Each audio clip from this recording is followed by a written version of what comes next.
fall off track. Cause being a broke nigga, I don't know about that. And this ain't mumble, so I know you niggas hearing the facts. And this ain't drill, I'm trying to put NYC on the map. Yeah, it's that Swift. Let's get it. We are back. Like I always say, consistency is the best key. Just know we gonna have way more time for y'all. Podcast is gonna be coming out more rapid fire. Rapid fire, like Curry from the 3-point line.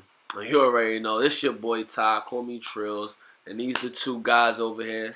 So this R1 bar guy, aka Link guy, aka it's getting hot in here. Alright, yo, Rich. Oh, Rich here, man. You know what time it is, man. I'm over here daydreaming, feel me, about my Jets getting Le'Veon Brown. But Rich here, man. Let's talk about it. What we getting into? Alright, so today on the podcast, we're gonna talk about a few things. We got a lot of topics to catch up on. We missed out on a few, but don't worry, we're gonna make it up today.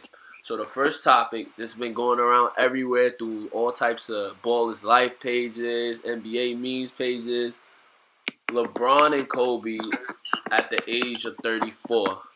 And where we think they stand, how good we think they are, and also Jordan will be a side conversation. But first, let's talk about the present, let's talk about the now, LeBron and Kobe.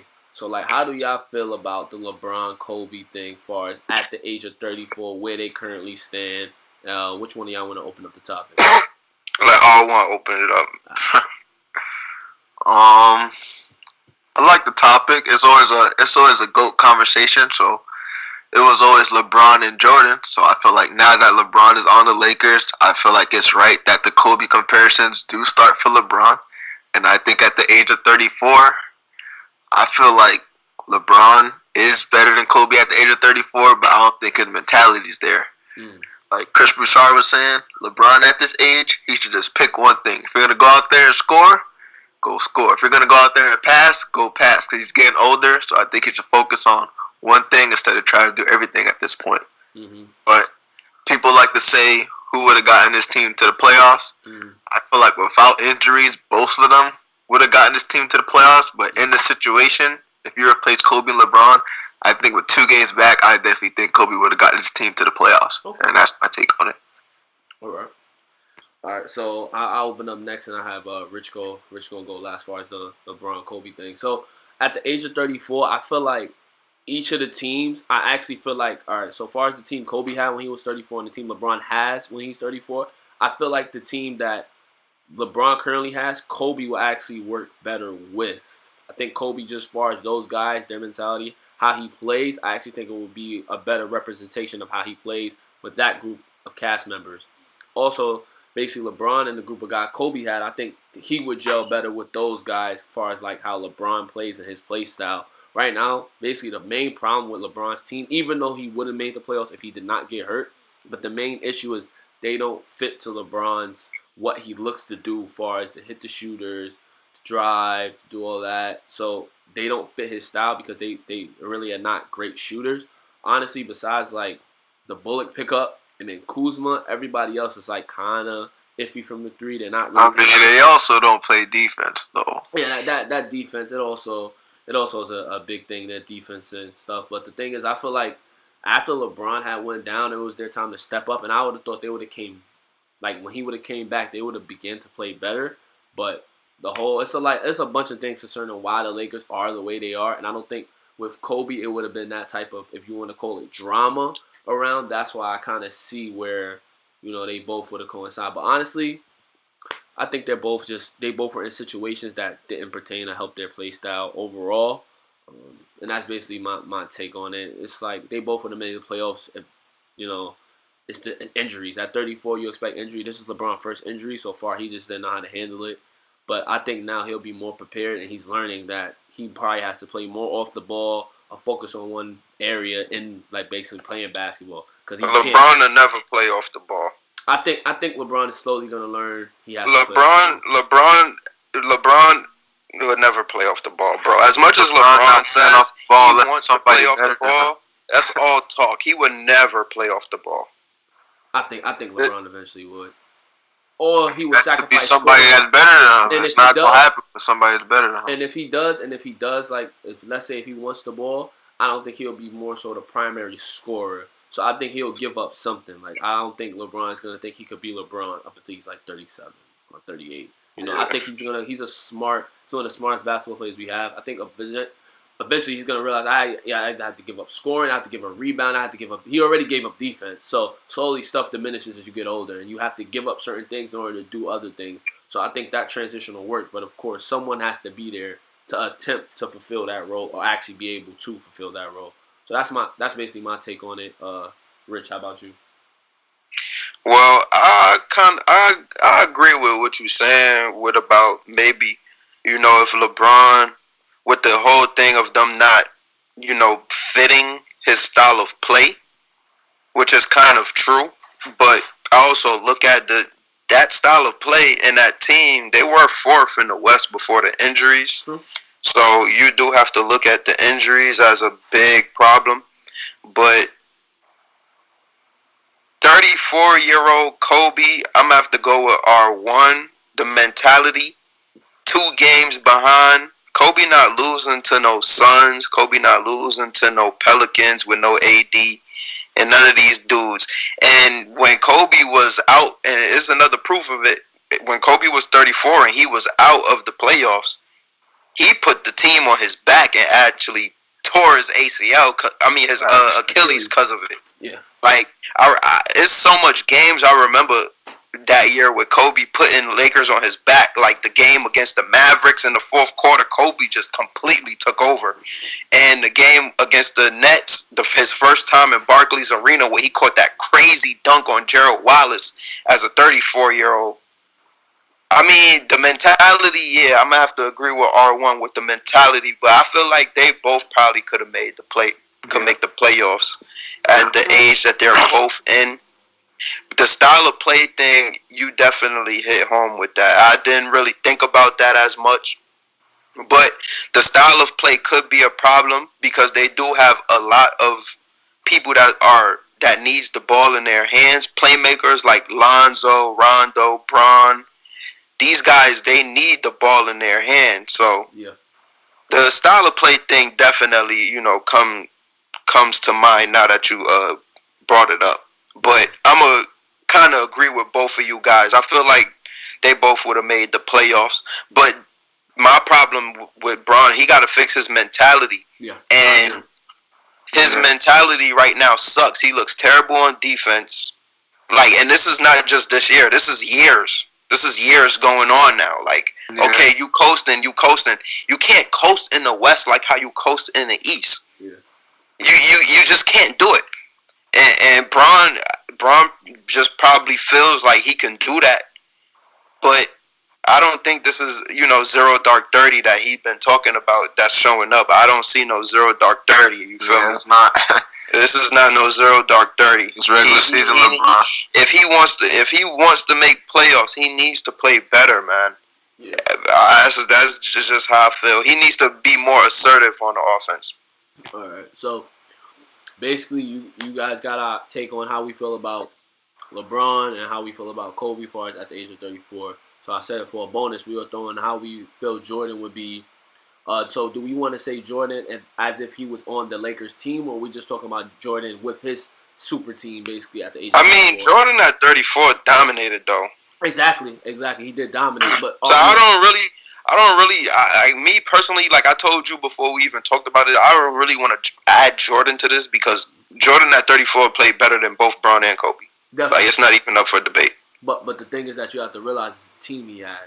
Jordan had probably one of the best teams basically his whole time in the NBA.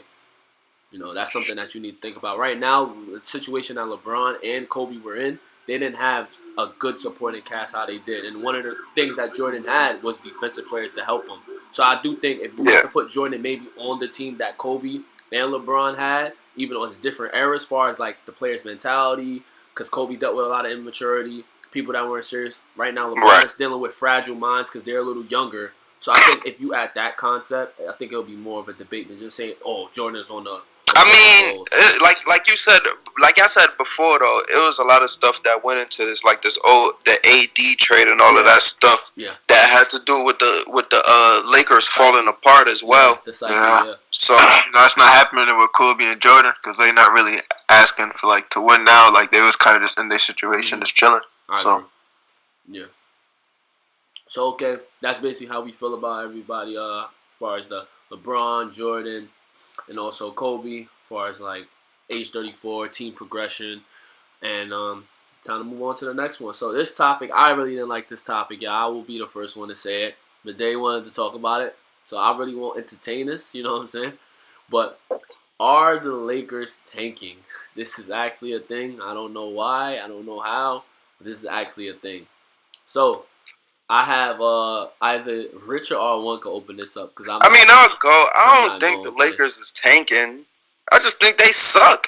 I don't think they tanking. They suck so bad. Suck, bro. Like they tanking. Like, come on, man. It looks like they're tanking with some of the games that they lose, but I don't think they're tanking, man. I just don't think. I just think that they just flat out are not a good team, bro. Like, okay. they're just flat out not good, bro. Like, because they're tanking for what? They don't have.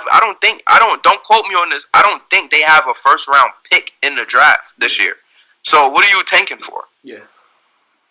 Man, Lakers are tanking, man. That's how bad they just suck, man. I could see the Clippers wanting to tank because if they lose, they get their pick back.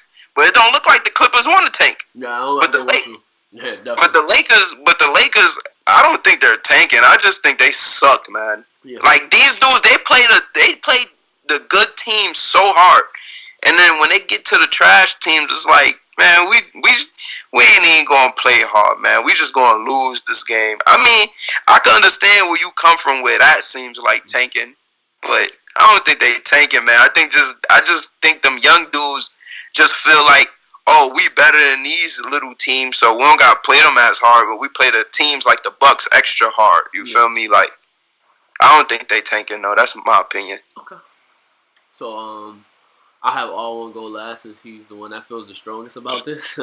I don't feel like the Lakers are tanking. Like Rich said, I just believe that their psyche is messed up and they just suck. Yeah, and they making terrible decisions in the front office, but I don't think they're tanking. I think they're actually trying to win. Lakers will play good as hell quarters 1 through 3, and get to the fourth quarter, not play defense, bit shots, turn over the ball.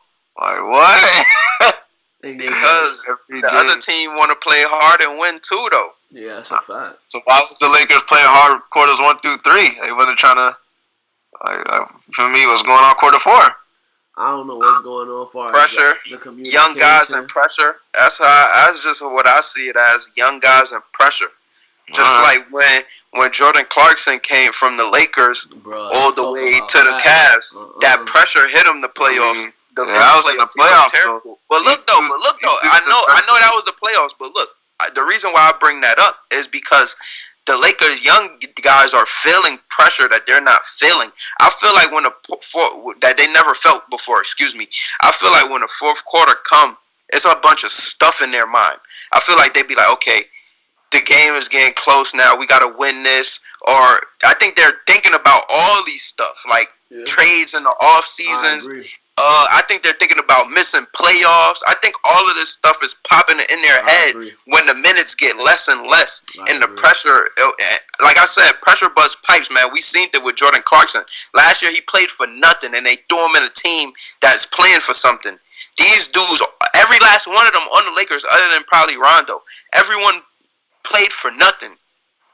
So I don't think it's a sense of urgency like LeBron's feeling. I don't think it's a sense of urgency for none of them young guys because they probably, not even probably, they just never been there before. So they this is not something that they experience. So they don't know how to handle themselves in this.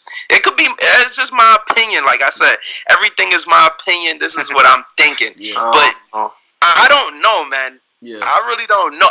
I'm just as shocked as you because, like I said, all these games that we said that they were gonna win when we was like, okay, maybe if they win about 16 games, they'll make they're losing damn near the games we thought they'll win. Yeah. So they're not gonna win the games we know they're gonna lose. So I mean, I don't know, man. I'm gonna let you take it. And the caveat before R1 jumps in, the caveat of what Rich said, I 100% agree. The difference between they're basically in the playoffs now because at this point every game is a must-win game. So when the fourth quarter comes around, it's basically like a playoff game. Like, and look, they play the Clippers tonight, and I feel like the Clippers is gonna play them extra hard. And another thing too, teams know that these dudes need a spot, and teams are playing They always play LeBron hard, so now they're gonna play him extra hard because they know he wants to get into the playoffs. Yeah, you feel me? So that's just one of the things that I think. Could probably be the issue with them playing tough. Like social media too, they seeing everything that's going on with the Lakers, so yeah, they wanna kind of go at them and be on TV too. So it's like exactly pretty much every game from here on out, the Lakers it's gonna be on TV. Like, you're gonna hear. So. Yeah, they actually do have a lot of games left on TV. So yeah, they're gonna be on TV a lot, and teams are gonna play them hard a lot. Yeah, like they play the Clippers tonight. I wouldn't be surprised if they lose. Because the Clippers are fully healthy and they're way more deeper than that team, and they got shooters. I wouldn't be surprised either. This the Lakers' chemistry is just off. Like, we'll see tonight though. So there's some good games tonight. Definitely. So that's basically how we feel. Are the Lakers tanking, or is it just a chemistry thing? That's basically how we feel on that. So the next topic we're gonna hop into. Can Nick Foles lead his own team? And I think I'll be the perfect person to open up this topic. So as far as Nick Foles and how I think he is as a quarterback, if I had to rate him, so we can get an idea of my brain. If I could rate him on a scale of 1 to 10 in the regular season, I'll give Nick Foles like a 7, 6.5 in the regular season. Not counting, of course, last year. Just overall, as if we had to average out every single thing he did in the regular season. Now, when the going gets tough, I think Nick Foles is about a 9. He's very calm under pressure. He's just a quarterback that is perfect, like almost in a sense, to weather the storm. But I will admit, Nick Foles does need offensive weapons around him. He's not like I want to say in a sense of Tom Brady that can just get, garbage cans as receivers, and then because I was thinking ain't no receivers on that Jags. Exactly, that's my point. The only really receiver that he has that isn't consistent is D.D. Westbrook, and then he has the running back Leonard Fournette. Other than that, it's really Marquise Lee's still there, and he's very inconsistent. Yeah, and then they also had Dante Moncrief, but he came from the Colts, but he's also inconsistent. So they need to, if they really want to focus on making Nick Foles that guy, that franchise quarterback, they need to surround him with talent at the wide receiver and tight end position because Nick Foles does like to throw the tight ends as basically a safety blanket. So I think if they surround Nick Foles around the right people, this is if they surround Nick Foles, if they give him a number one, let's say hypothetically, AB was to go to the Jags, just hypothetically, you have AB as a number one, you maybe get a nice young tight end in the draft, and then you have Leonard Fournette. I actually think that team could potentially be a championship team. The reason why is the last time Nick Foles was surrounded around a great defense on top of a nice number one, a tight end and a running back, he won a ring, So if they can incorporate the RBOs, which he feels comfortable with, give him a number one target. On top of that, he has a defense to back him up if he makes mistakes. I think the sky is the limit. But another thing that they have to go into, because he's going to sign with the Jaguars. They already agreed to a deal verbally. They're going to finish up the deal this week as far as the money and the years and stuff like that. Blake Bortles, they have a lot of dead money now, the Jaguars, because I don't think they're going to keep Blake Bortles. So I'm interested to see, are they going to get something for it, or are they just going to outright cut him? But overall, Nick Foles can lead a team, but he does need good receivers I'll take around him. Anything for Blake Bortles. Anything. Yo, chill, man. Nah, but I'm just being honest. I'll take anything for him, man. He sucks. He does. No, Blake Bortles definitely sucks at this point. Listen, man. We're not here to bash no athletes or no players. We keep it 100, and we tell what the eye test gives us. He sucks. That's a fact. Nah, like. And I think his teammates know it too. Oh yeah, they do. But they've been trying to protect him, but at this point it's unprotectable. And even the Jaguars organization has noticed this, and at this point, they gotta do what's right for the team. So anybody want to hop in basically after I just elaborate and see how they feel about Nick Foles and stuff like that. I mean, I feel like Nick Foles, that'd be a great fit. on that team for him. But like you said, they need to get some wides. Definitely. They don't really have no offensive players other than, Leonard Fournette that I think of. Yeah. So I feel like once they throw some wides around him, then let's get this show going, man. It's gonna be crazy, yo. Can't wait to see that shit. I agree. He's got to get some better talent around him. But you said all those guys aren't consistent. Yeah. Blake Bortles isn't consistent either. So basically, Nick Foles' job is to be consistent, and we'll pretty much see how that plays out. If he's consistent, he's hitting them, and they're dropping it, then yeah, you know what I'm saying? Something's got to change. But if he's not consistent over there either, then it's a failed kind of job. But I think it's going to be good over there. Definitely. And just to add on to what Arwen said, I never thought about it like that. One of the reasons for the inconsistencies of the wide receivers could be possibly because their quarterback was Blake Bortles. So sometimes we overanalyze stuff, and that's actually a good that is analysis. True. I didn't think about that too. Maybe Nick Foles might come. Maybe D.D. Westbrook, Dante Moncrief, and all these wide receivers, they may step up and start playing better. Actually get more. He does spread that ball, so and the reason, imagine you hear as a wide receiver, Blake Bortles is basically gonna get cut. And then you got Nick Foles, a Super Bowl MVP coming. You about to hit the gym that day. You like, yo, you know what, bro? Yo, we out to the gym. You running routes out there. So I definitely think maybe it may spark motivation. And these like 2-year, 1-year receivers basically may step up and play bigger roles. So that's definitely a good point. That's true. That's a good point. Yeah, good point, R1. So that's how we feel on Nick Foles and Kenny Lee's team. So to hop into the next topic. The 2020 New York Knicks and also the Lakers predictions and who we think is going to be on what team. So I have one of you guys open this up on basically where do you see the Lakers and the Knicks in 2020 in hindsight from everything that we know, everything that we're seeing through the media. Go. Listen, you hear me? I got some questions for these media people. Why do they feel like so strong that they could just, like, if Kevin Durant feel like he's coming to the Knicks, right? Mm-hmm. Which is what's the word around town, Kevin Durant or Kyrie, right?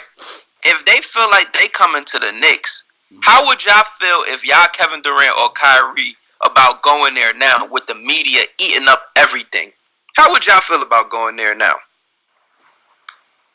I mean, if it's really true and if it's set in their head, I feel like they're gonna go. But would you still go with the media all in y'all business like that? Because this is what I'm thinking. Like I think, I've been a fan for the Knicks a long time. You feel me? So. Like, I've been around free agents that said they're coming, you feel me? And never came. Like, I remember going in thinking LeBron is going to come, and LeBron never showed up. So I'm not going to do the same with Kevin Durant or Kyrie.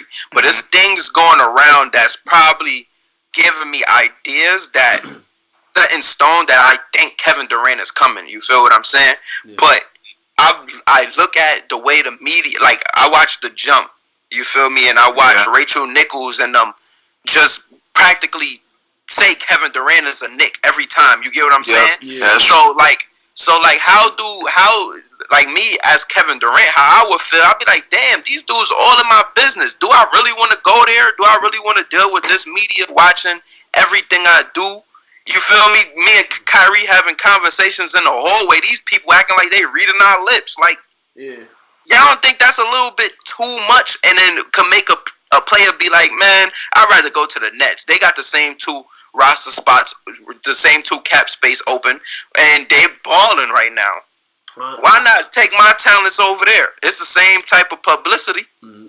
So how I feel about this, like, as an athlete, right, it's certain cities, of course, the mecca of basketball, right? New York, Los Angeles. It's certain franchises that just attract more attention. So if you attach your names to these franchises in any capacity, that basically you're going to get that type of notoriety, that type of annoyance. You're going to get that publicity. And that's just what comes with New York, and that's usually what comes with Los Angeles. So I understand what you're saying from the standpoint of KD. He might see that and notice it. He's like, I didn't even get there yet, and they're criticizing me. So how about I take a step back and just stay where I'm safe and protected in Golden State. I see what you're saying, but KD has to know he's seen Carmelo get dogged in New York, and I feel like he gave all he could. You see athlete after athlete, and this goes for football players as well, get dogged by the New York media. So I'm gonna be honest. My fault for cutting you off. I'm gonna be honest. KD, Kyrie, great players. Mm-hmm. They don't have that thick skin for New York media.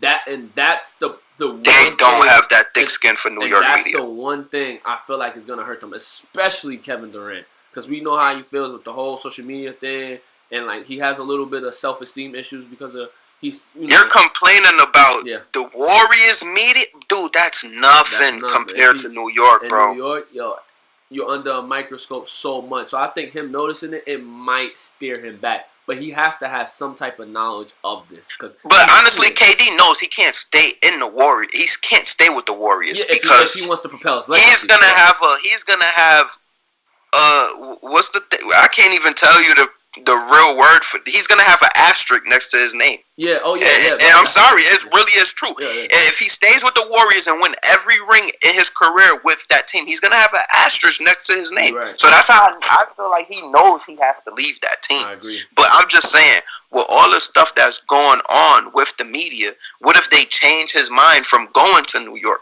Yeah, it's a possibility. It's a possibility. Definitely. Because I would look at the Nets like, okay, me too. They got something nice over there. Nets got something great over there. I love the Nets. Me? Yeah, I love the Nets, the Clippers. Like these is cities that they could do something in with open cap space that they could get whoever wants to play with them. Yep, I agree. But I don't know. Mm-hmm. Me as a fan, I want him to come, but I'm not going to get too head and shoulders on it because, like I said, LeBron. I was head and shoulders with LeBron, thinking he going to come in. Boys say he taking his talents to South Beach, so definitely understandable. I feel like Kevin Durant, Kyrie is going to pull up to the Knicks, but it's just hard to put my all into it with the media going crazy. Yeah. But I feel like if the Knicks could somehow get Zion. If somehow Zion falls into the Knicks' lap, it's going to be hard for KD and Kyrie not to think about playing with Zion with all that cap space there, man. And he's going to be on a rookie deal for a little bit. So even when you think about it, like you got the teams like the Clippers and you got teams like the Nets. If Kevin Durant and Kyrie goes there, that team probably will get stripped. Yeah. So that's probably another thing too. See, the Knicks, they have players that's on rookie deals that they could keep. Yep. And I know players are looking at dude like Mitchell Robinson. He making hella noise. He got potential to be a defensive of the year candidate one time in his career. Like, you feel me? The numbers he putting up on defense right now is crazy. He's blocking 3-point shots on a regular. Like, who blocks 3-point shots? I haven't seen Gobert even block 3-point shots the way this man is blocking them. You feel me? Then it's a lot of young dudes on the Knicks that could probably stare them to go in there, but I don't know, man. This media is changing my mind. Okay. So what you think, R1? So wait, Rich, before you need to tell us about your 2020 Lakers. So you talked about the Knicks, but okay, the Lakers. I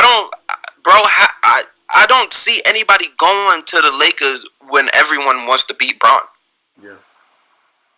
Like, I feel like at this point, at time of Bron's career, he won't get young, great players. Yeah. He'll probably get players old that want to do something that probably still got a little bit of prime left in their tank. Mm. But I don't see, like, players like, for example, Kevin Durant, Kawhi Leonard. I don't see these dudes wanting to play with him. I see these dudes wanting to beat him, especially Kevin Durant. I see Kevin Durant want to give this man 40 every time they play. So I don't know. I think Bron time getting rings is over for real. Okay. All right. So R1, just interject and basically talk about your prediction.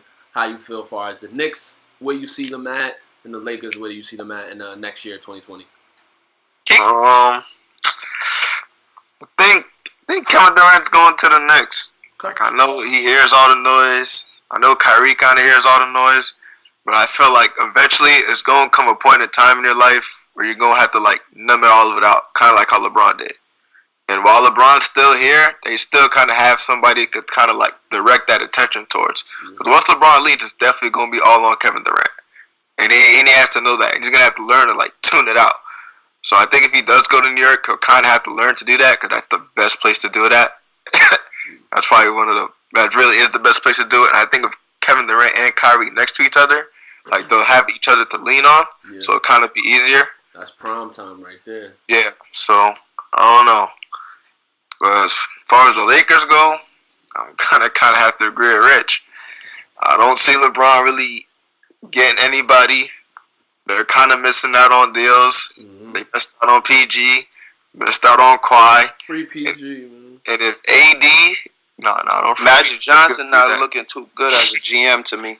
And if AD gets traded to a team and he gets comfortable there, just like I feel Kawhi Leonard is, just like Paul George did, it's really over for LeBron. It's really over for LeBron. Probably go out like Kobe. So how I feel for the 2020 Knicks, this is how I actually feel. I feel Kyrie Irving definitely will be a Knick.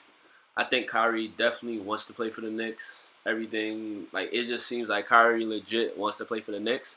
But I actually don't think that KD will be a Knick. Like Rich said, I think he's so turned off by the media, by everything happening, that he really, really thought about it in his strong reports. And it's like properties buying over there and like businesses opening over there. So I think the likelihood of him going, like, is very high. But I think potentially he's going to actually stay with Golden State. I think he's going to go see how much rings he can win repeatedly. So although it may have an asterisk next to his name, I think people may say, but damn, he did win 4 straight. He did. Gotta get 4 straight. He gotta get 4 straight. Damn, he won 6 straight or whatever the number may be. But my point is, I think KD is very comfortable and like it's like a blanket protecting him in Golden State. First of all, he has Curry, he has Clay, he has Dre, he has so much people before the punch can actually hit KD. It's a bunch of people coming up as a wall to protect him. So I basically think that he just feels more comfortable. He feels more safe. And then he may get talked into, hey, fuck it, Golden State could be your home. 5 straight, 6 straight. You know, you see how much rings he can win straight. Because no one's most likely, the only team that could possibly stop him this year is the Rockets. And the Rockets, I don't see them really, like, losing. I'm sorry. Like, it has to be a team from the West to take them out. So I feel like KD, I think he's just going to try to prove people wrong by numbers instead of actually thinking about the whole situation and looking at it in hindsight. But the Lakers, like, I agree with y'all for the most part. And it's sad to see Bron, like, go out like this. This is so sad coming from a Bron fan. I never would have thought today I could say people don't want to play with LeBron. Like, people just don't. Like Rich said, they want to more so beat him than actually play with him. And then, like, people like that, you know, potentially, because LeBron is considered, like, the pinnacle. Like, LeBron is to get to the top. Well, LeBron did it to himself. In a sense. LeBron did it to himself because he wants to write the narrative for everything. Mm-hmm. And also, people don't want to be in that situation to where things go good. It's LeBron. Things go bad. It's everybody else's fault. I really feel like players look at that and don't want nothing to do with that. And, for example, another thing, players don't want the AD situation to happen as well. Mm-hmm. Yeah. Because the players, I feel like them young dudes in that locker room probably is thinking like, damn, we thought you had our back. Yeah. You said you throw us all under the bus. You threw us all under the bus for AD. Like, come on. You as a player, right? In the NBA, it's like an unwritten rule. Yeah. They don't hang out with GMs and presidents and stuff like that. Mm. You on the court, you playing hard, and you just look up and see Bron with Magic and the GM. What you gonna think? Like, what the hell? Yeah. Magic went through that same thing when he was playing. You feel me? So I know players is thinking about that all the time when they see players like LeBron doing that. Players, you know, great. Honestly, to tell you the truth, in my generation, I probably only seen 2 players do that. Probably Kobe and LeBron. I haven't seen nobody else ever. Yeah, I only have the Laker organization for real. What'd you say? Only really happened with the Lakers. It happened with the Cavs too. The reason why Miami, Bron didn't want nothing to do with Miami no more because he didn't have that leeway in Miami. Yeah, so that's why he wanted out. Pat Riley don't play that.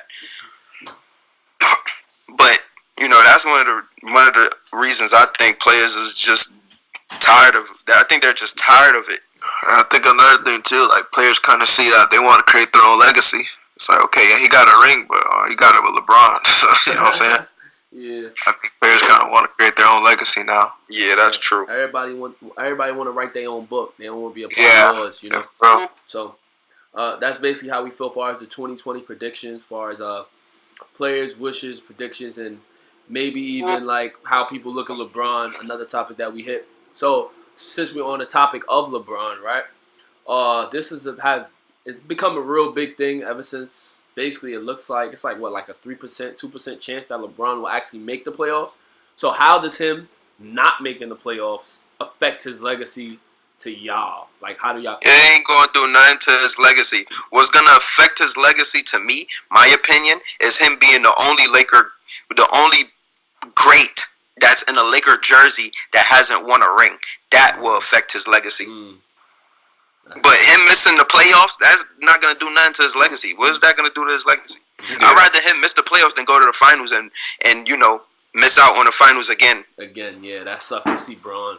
Yep, but like that. As far as how I feel LeBron missing the playoffs, I don't feel it'll affect his legacy. I think it'll be something that people whisper about and talk about for a year and then forget like they do everything else. What's crazy, people would scrutinize you more for going to the finals and losing than just not making the playoffs, and that's like a thing. Like, people act like making it to the finals isn't an accomplishment, and this is something that I hate. Although his finals record, he's lost a lot. The fact that he got there, people are like that with LeBron is because they see him there so much. Yeah.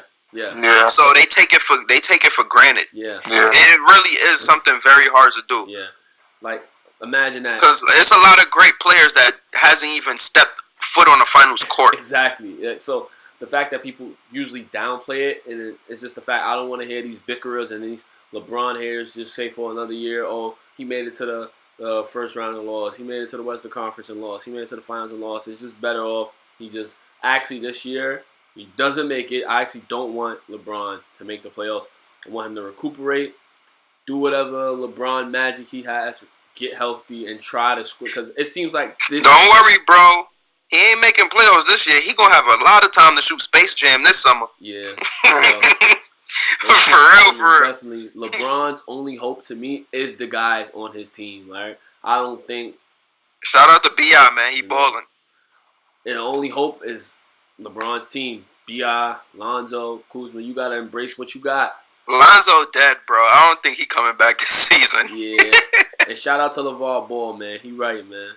His son is the X Factor. Son is the X Factor, and it's crazy because people be laughing at LeVar for saying all of this stuff, but it really is true. His son is the X Factor. His son, their numbers on defense are terrible since he stopped playing. They like 5 and 15 without Lonzo, son. Bro, and a lot of people didn't respect Lonzo, but now they see it. Another thing that Lonzo helped them with too is scoring on like half court settings, because Lonzo, he was so smart. He would just get the ball on. And that's another reason why I love him. He really just don't care about anything anyone talk about offensively. He's gonna play for what's gonna help his team win. So he knew, like, okay, we're not that good offensively half court, so I'm gonna throw this ball down there to somebody every time I get it, so they could try and get a bucket before this defense set. And they don't do that no more. Yeah. So they struggle on half court sets all the time because they try to set up defense, and this team don't have no offense that's good for set defenses, like, period.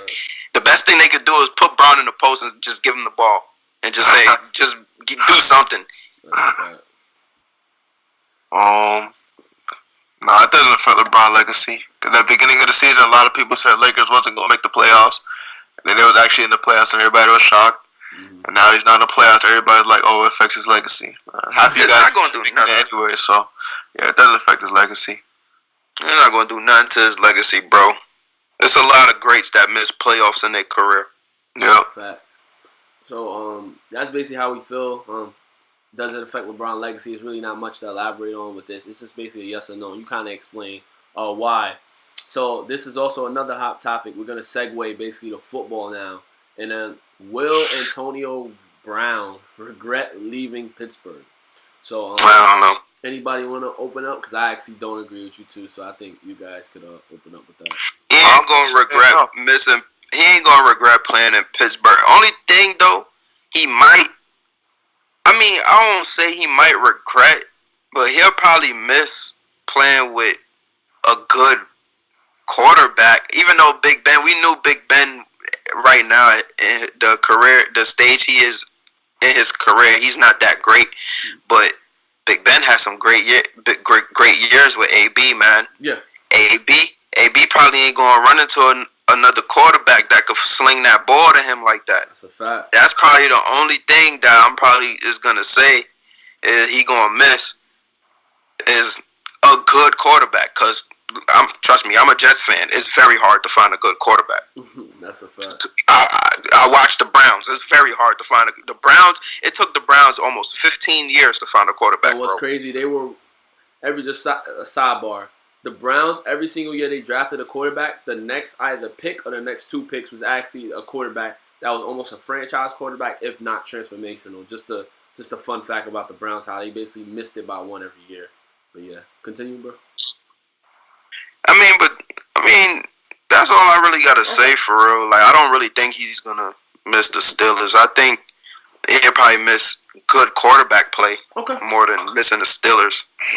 Even though, like I said, Big Ben at this stage of his career, really not the old Big Ben. Yeah. But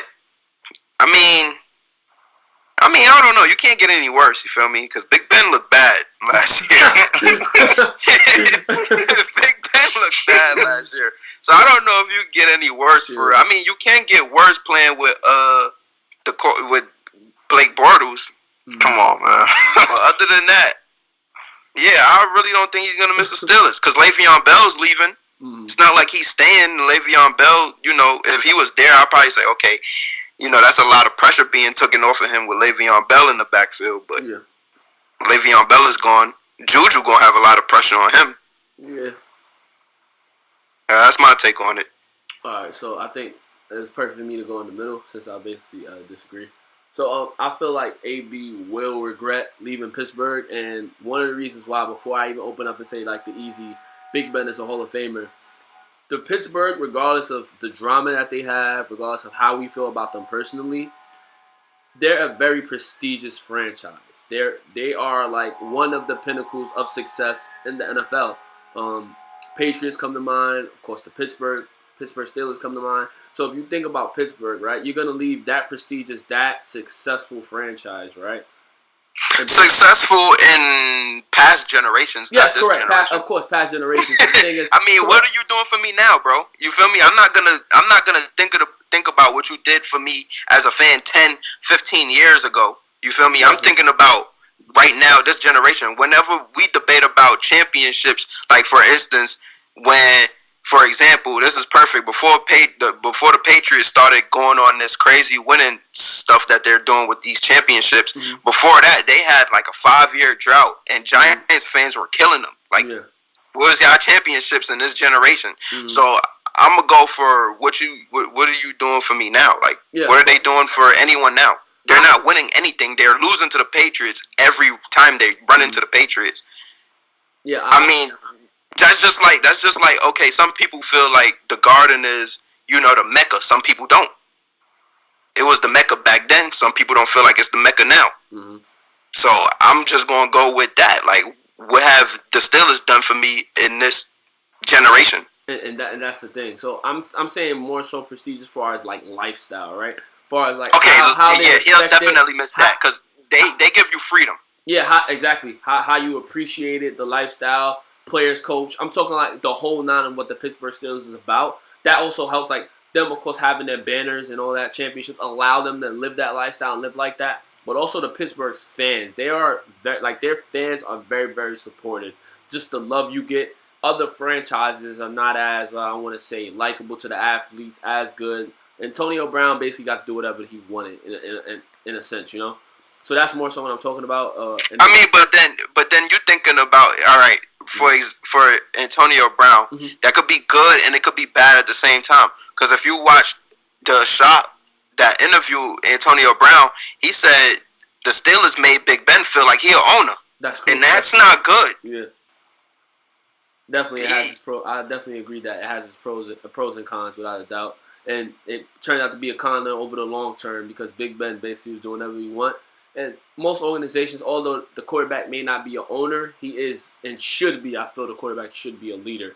But it's certain things that leaders shouldn't do. But I don't consider Big Ben a leader, and he's never been a leader.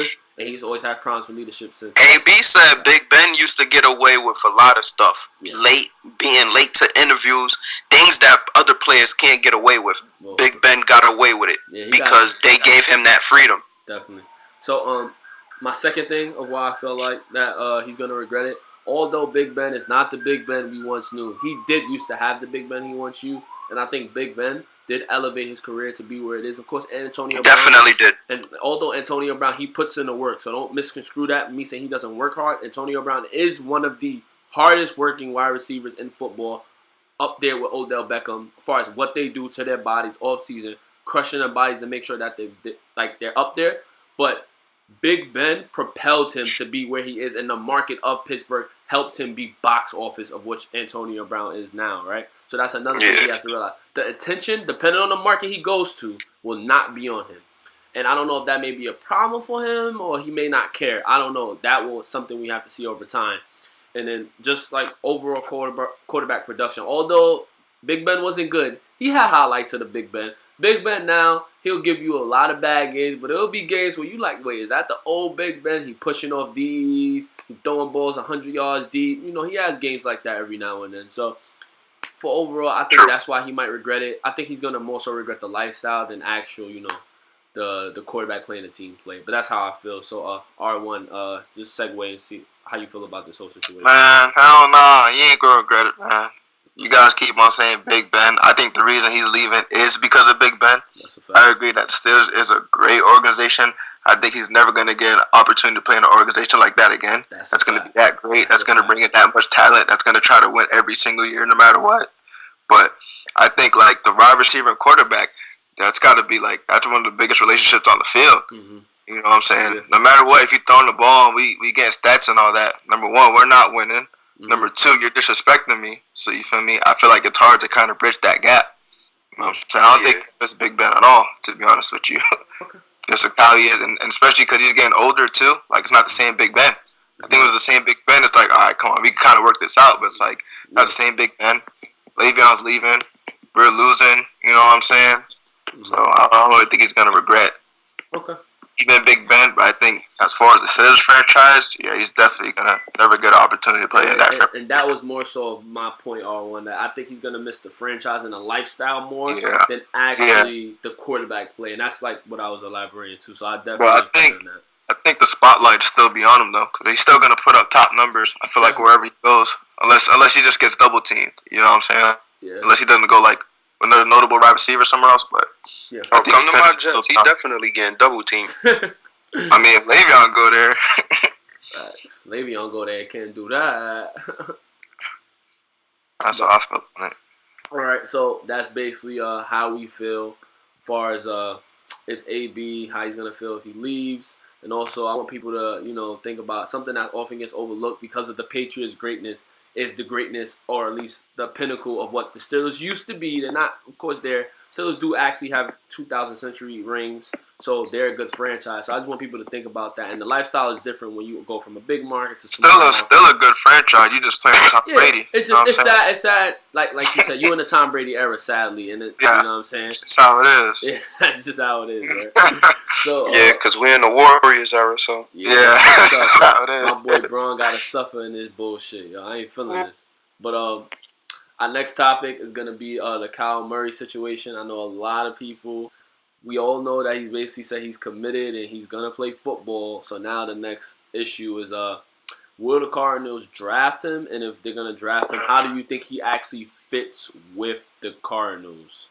So I definitely want to open up this topic. I think I want to stay out of this one because I haven't really watched a lot of Kyle Murray to watch him to like speak on how he play and how he fits the Cardinals. Definitely. So that's fine. We could hold that off to another time. We could just move on to the next topic. But something I just want to elaborate. It's like a 95% chance he'll probably go to the Cardinals.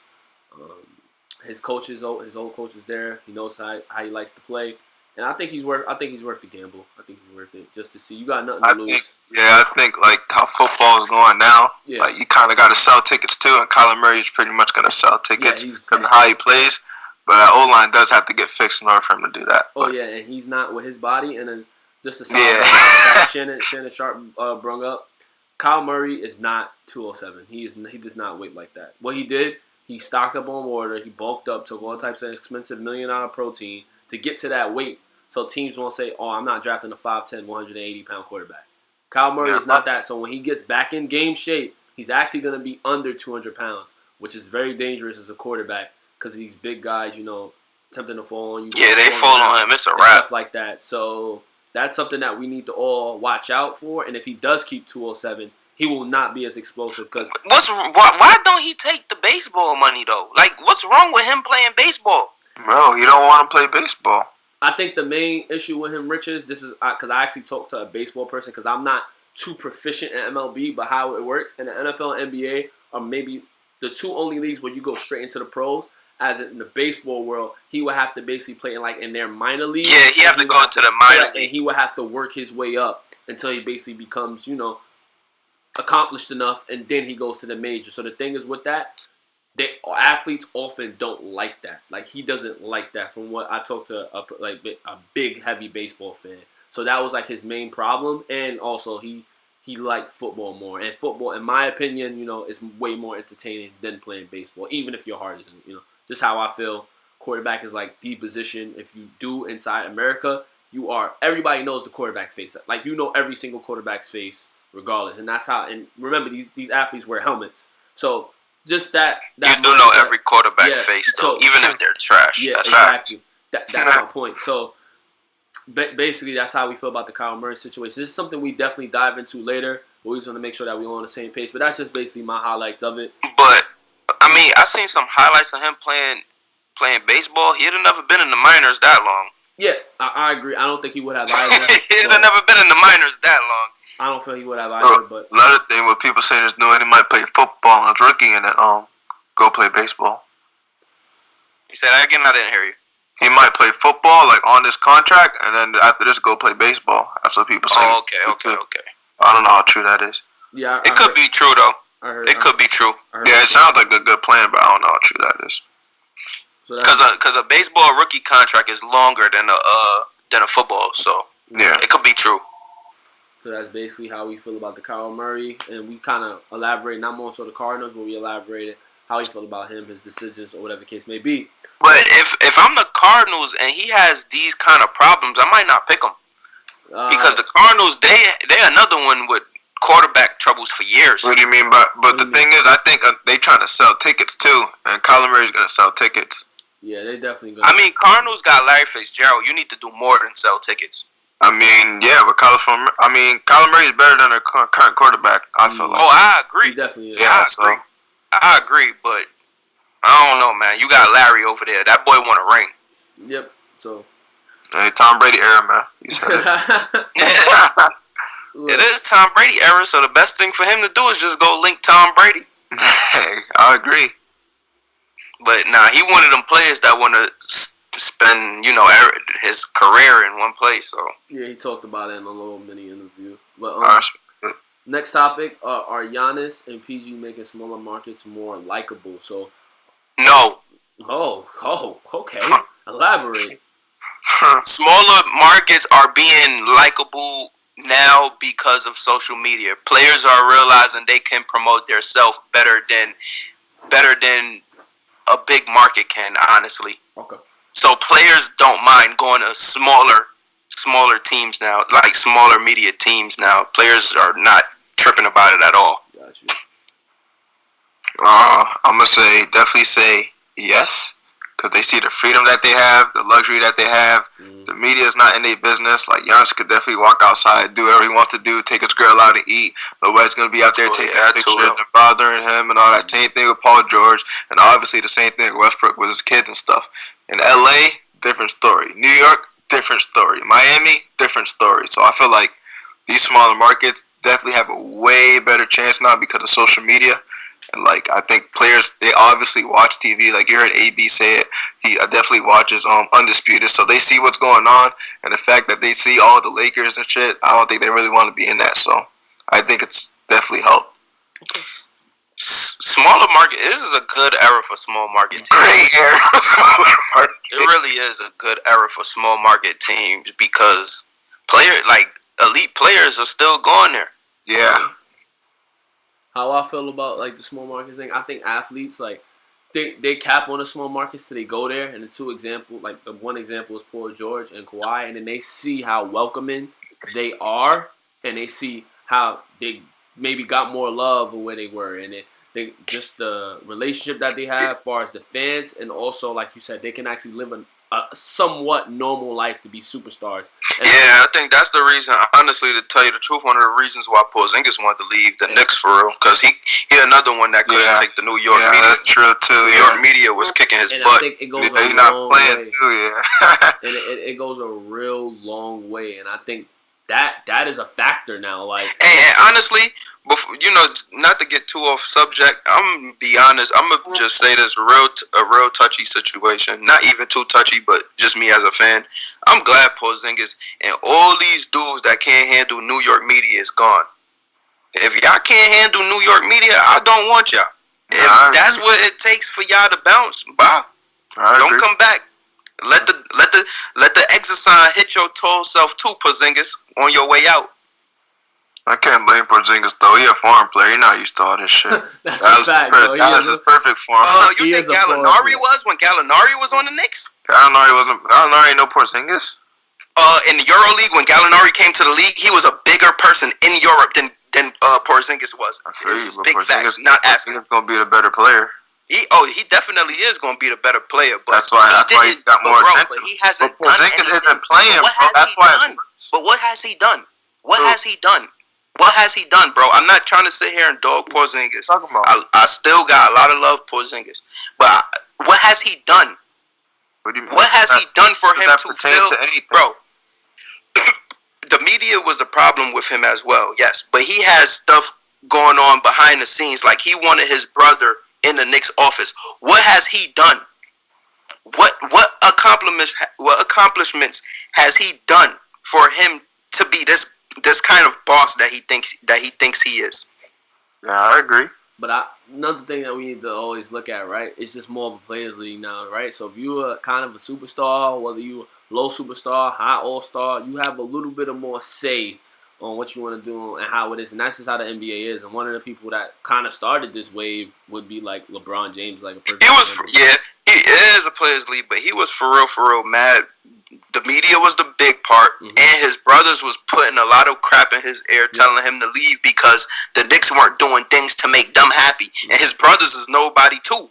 They think they're the biggest agents walking on earth when they're really not. Like, no one knows you guys. That's a fact.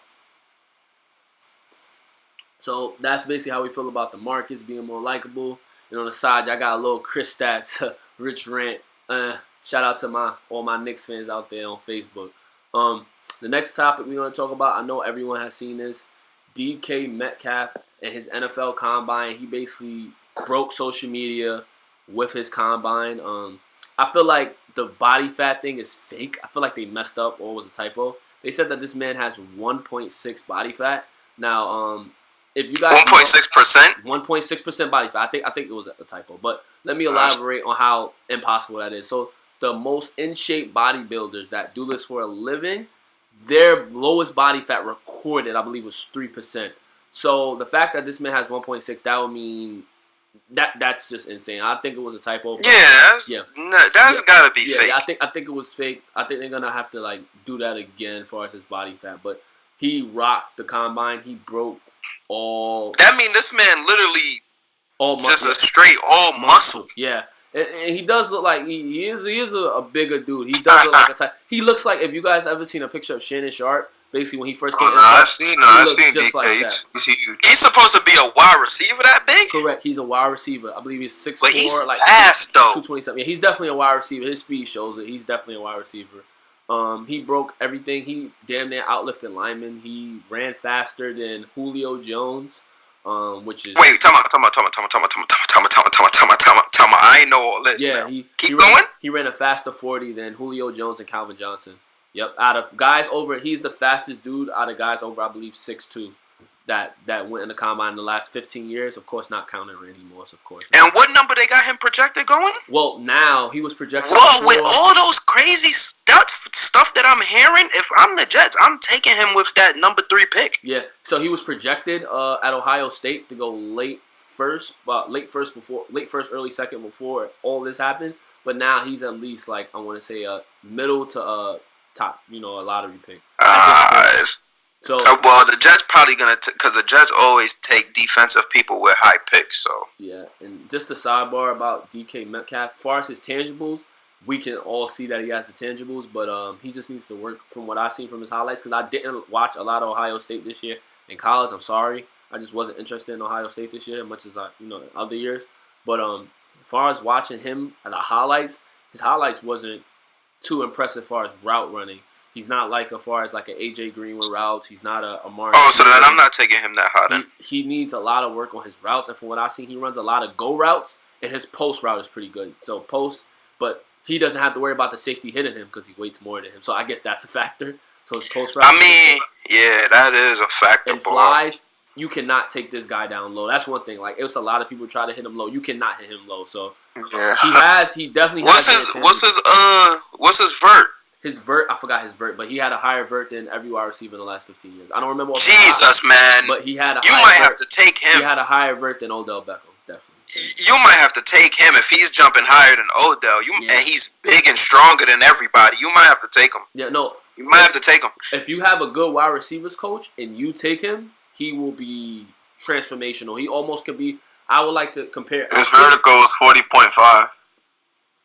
That's crazy. So he can be like a Calvin Johnson in a sense, as far as the physicality. He did 27 bench press reps. That shit is fucking crazy. What? Yeah, he's a tank, bro. He's a tank, bro. He's a tank.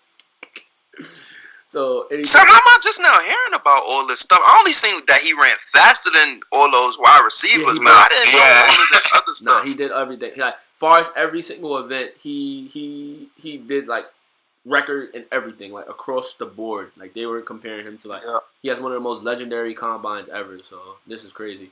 So, you might have to take him number 1. It depends if you don't need a quarterback. I don't see why not. Yeah. This draft is loaded with defensive ends too, so that's another thing we have to work out. This draft is very loaded with defensive ends. I'm not gonna lie. This draft could be, as far as defensive, could be like transcendent. Like, we have a lot of good defensive players. I think one of the defensive linemen, I think it was from Texas A&M. I believe he ran like a 4.4 as a defensive lineman, so that's pretty good. So yeah. Definitely. Any of y'all want to add how y'all feel about Metcalf? What teams you think he would be perfect on? Any? You know what team I think he'd be perfect on. We don't even gotta talk about that. You want the Jets to have AB, Metcalf. I mean, who do we have, bro? Nah, you right. I'm gonna keep saying this. Y'all gonna complain? Me wanting everybody. Who do we have? You right, bro. Sam Darnold. I need them all. Got Sam Darnold. Fact, you're Sam Darnold, bro. But what he gonna do? Throw to himself? Fat. It's possible. Fat. It is possible. But come on.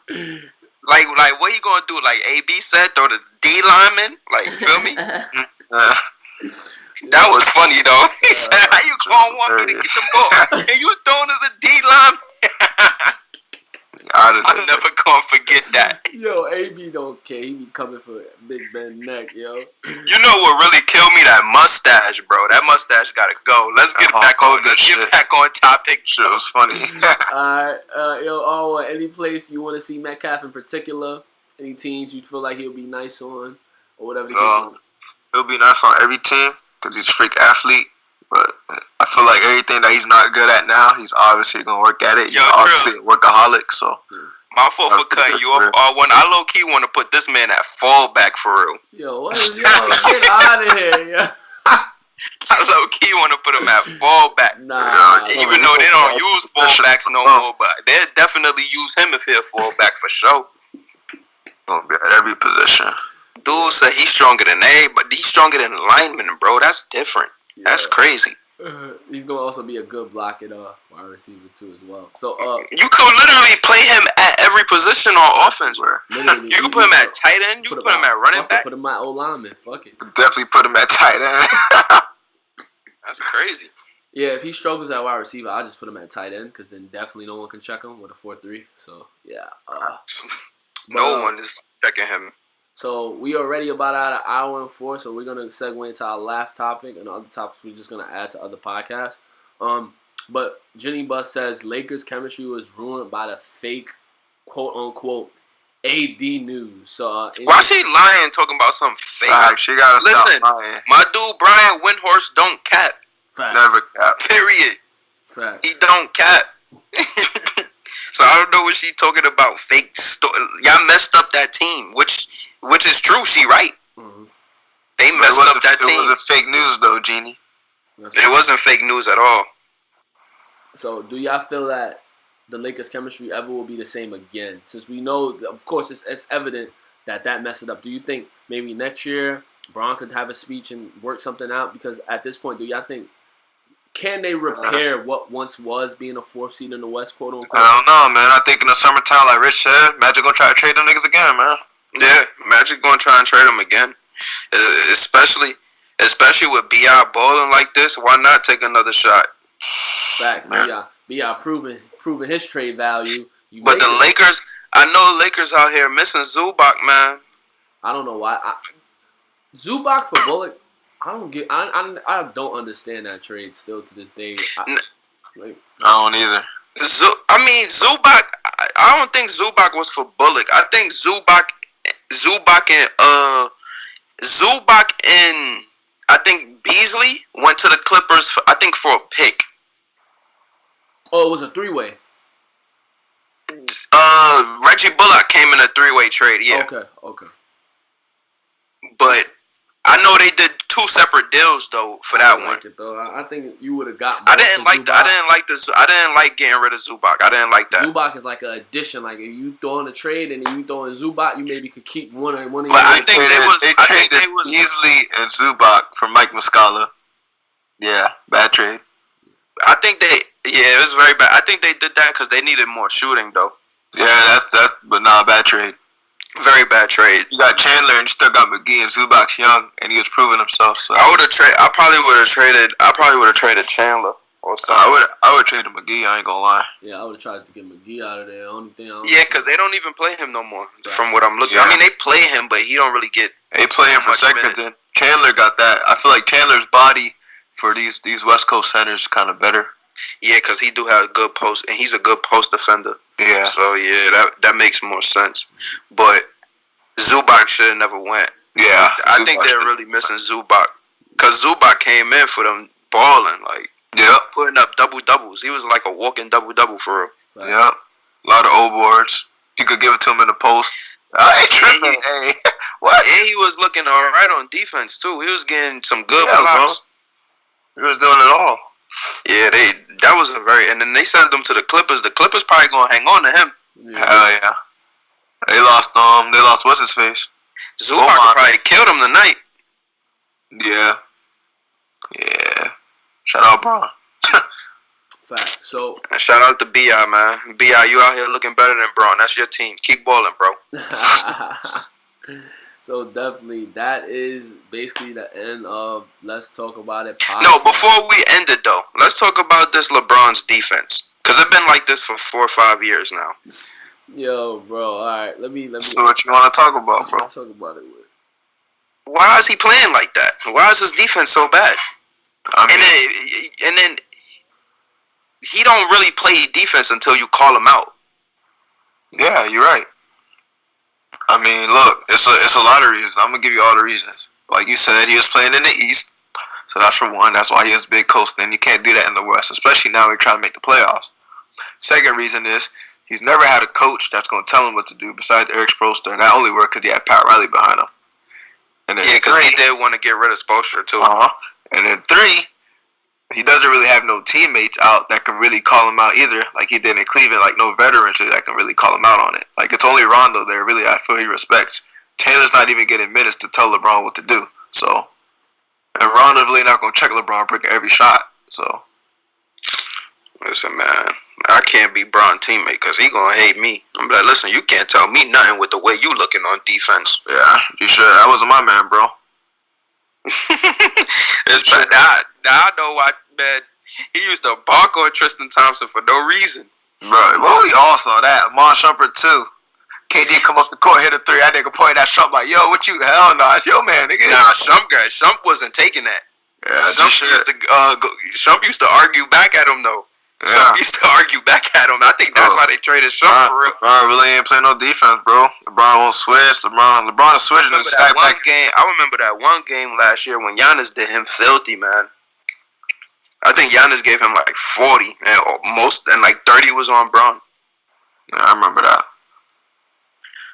But yeah, that's all I gotta say, man. He gotta step up on defense, though. Like, if we gonna talk about them getting the playoffs, that's one of the problems. It's over. They're not making playoffs. I'm here to say it. New podcast. Lakers not making playoffs. Oh yeah, I've been saying that. So yeah, Lakers what?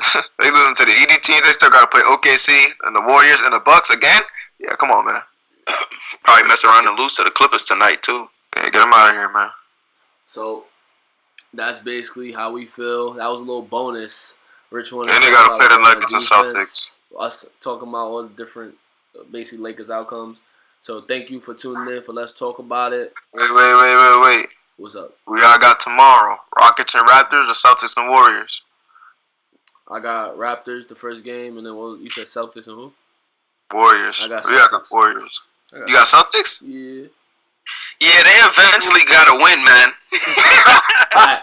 Eventually, they gotta win. Like, you can't be losing like this. Five games? It's gonna happen. Yeah, I don't know if it's gonna happen against the Warriors. Nobody. If Warriors not resting nobody, Celtics. Wait, who home? Warriors, man. Every time Warriors, it don't even matter because the Celtics is losing home now, so it don't even matter. I'm trying to tell you. So yeah, I'm going with the Warriors though. I think I got Rockets. Well, I think I got Rockets. I don't know. When Rockets play? That's the first game tomorrow at 8. Who they play? They play the Raptors. Oh no, I'm going with Raptors, bro. I got Raptors too. Yeah, I got Raptors. No. Hey man, I got Harden, man. Well, what about the picks for tonight though? Who play tonight? Let's get those out the way. Clippers and Lakers. Oh, that's the only good one tonight. I was gonna keep on going, but make it picks. Well, I got Clippers. I got Clippers. Yeah, I might go Clippers too. Mavs and Nets. Nets. Yeah, I got Nets. Hawks and Heat. Hawks. Trae Young gonna come back for some fire. Nuggets and Spurs. I got Nuggets. Too deep. Yeah, I got Nuggets. Bucks and Suns. Yeah, I ain't gonna front. Give me the Suns, B. The Suns. I got Bucks by 20. they just beat my son Brown. They about to come up Devin Booker. Pelicans and Jazz. I got Utah. Yeah, I got Utah. Knicks and AD not playing fourth quarter. I got Utah. Knicks and Kings. I got Kings. I got who? Knicks and Kings. Oh yeah, we getting smacked. Yeah, I got the Kings. So that's for Monday. So that's that. Shout out my boy Bagley, man. Facts. Right. Before I get interrupted, this is the end of Let's Talk About It podcast. The end. Facts. End. Consistency is the key. Make sure y'all liking and sharing, man. I ain't liking how, share the podcast. Share it out. You want to be on it, you got to share, show some love, show some support. It's going to be consistent so you can share it. Like, people going to be able to come back to it now. We going to keep dropping fire, y'all. We got y'all. We say this every episode, but we mean it. That ass. So, thank you for watching. Like, comment, subscribe, all that good stuff. Tired. watching Noah's like a nigga with this sick silly rabbit with the tricks, keep the carrots in the mix.